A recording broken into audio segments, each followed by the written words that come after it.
Little is as cathartic as killing zombies. The everlasting conflict between man and the undead carries no involvement in moral compass. It isn't two opposing sides fighting for what they believe deep in their souls to be right, but one with cranial-based dietary restrictions, the other that prefers to keep their brains in their traditional skull-housed orientation. Due to the viral popularity of zombie-based games and their multiple resurrections through various genres, developers must breed and inject unique strings into their own creations to maximize widespread effectiveness through the population. There I go on. Enter Resident Evil 6, the 9th main installment of a series developed by Capcom, who is widely accredited to have been a trailblazer for the zombie movement, so their brand precedes them, although after 9 main installments of the same thing, it's more like a bowel movement at this point. Sorry, getting ahead of myself. Proper branding is a cornerstone of long-term success. Think of it: the iPod, the iPad, the iPhone, the iPillow to bite when the eyeballs stack up and go an eye dry. From here, a company can go one of two ways. They can take the trust of the cult they manifested and reward their loyal following with true innovation, or they can ride the pony of success and release the same product with incrementally increasing digits to a public addicted to nostalgia. Considering Capcom's continued success with the Resident Evil series, let's see which approach was taken.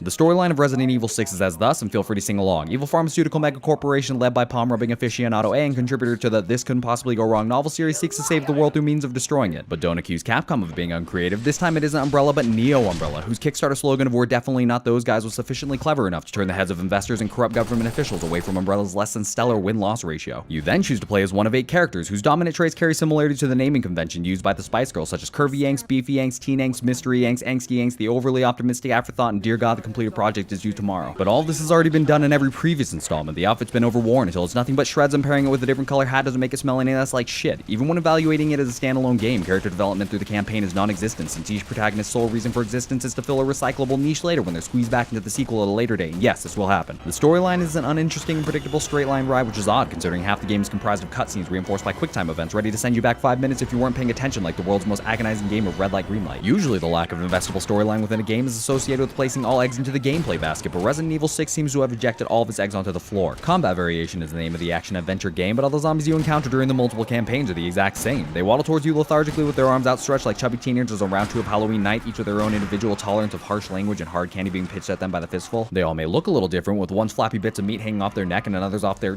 everything, but any memorability is ultimately lost since they're all designed to be dispatched in the exact same fashion. What was memorable were the boss fights, and not for the reasons one would typically associate with that statement. No, repetition is to blame. The same bosses battled multiple times through a single storyline, occasionally with a few more pounds of well-done brisket stapled to their bodies, and may even cameo into a parallel campaign in case you were successful in mentally blocking them out the first time. But Resident Evil doesn't seem proud of this. There's no bold lettering on the back of the box proclaiming that the only thing better than fighting 4 different bosses is fighting one boss 4 different times, yet they continue to recycle the trope. And it's not a public demand. The most common justification amongst even fans of the series is it's a Resident Evil thing, but just because something has been established as a thing doesn't mean it should continue being a thing. If little Bobby's sitting in the back of the preschool classroom sucking down Elmo's glue, you don't shrug at the teacher and say it's a Bobby thing. You f***ing stop him. Gameplay-wise, I give Resident Evil 6 the disappointing don't even bother. 22 years of copy-paste in the same game with fancier graphics and curvier butt cheeks without an original idea since Resident Evil 4's release 13 years ago shows this installment in the series is still riding the fly-ridden, disconcertingly rigid pony of success. Camera angles are nauseating, and everyone aims like they've simultaneously been diagnosed with Parkinson's as a means to drive a needless character-driven upgrade system where 10,000 points buys you a blunt. And to be blunt, Resident Evil 6 is a forgettable blur comparable to an adolescent child who saw you crack a smile when it loosed a fart, then proceeded to forcefully break wind in hopes they could get the same reaction. It's interesting and cherished the first time, but excessive repetition and an increasing burning sensation within the nostrils takes away what made it special, even after it clenches so hard it shits itself. Sadly enough, Resident Evil's gameplay could have been good, and I say that with the same weary caution as a retail worker saying that doesn't come one size bigger. Bits and pieces of interesting mechanics are occasionally debuted, such as your first encounter with the plastic surgeon's wet dream showcasing an actually engaging entity-arena relationship, but these are too few and far between to be considered anything more than fortunate accents. But the cries of the Resident Evil community have come unanimously that the game's redeeming factor is its co-op, so let's take a look.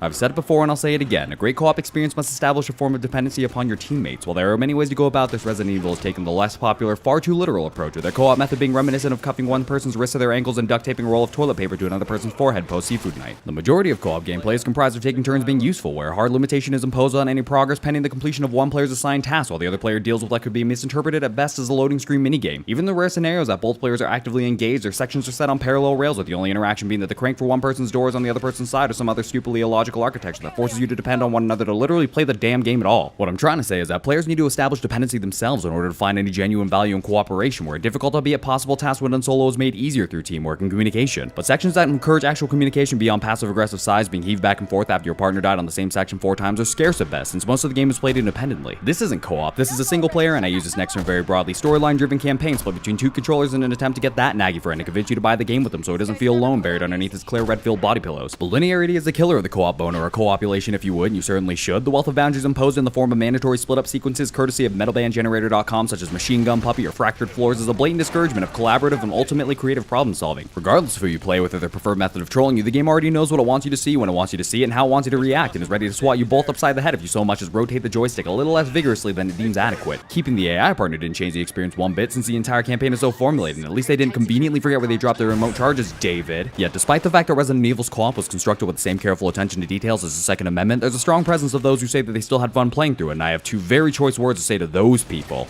Me too. But that's just it. I had fun because co-op is fun. Playing games with your pals is fun. Lighting your buddy's nipples on fire while they're running towards you for sweet sanctuary is fun, but the gameplay doesn't add anything to enhance the experience. For those reasons, I heave the heavy meh for the co-op gameplay, averaging out the total score for Resident Evil 6 to a generous don't even bother 0.5, which is 0.5 more than the game would have gotten had the TKing not been so entertaining.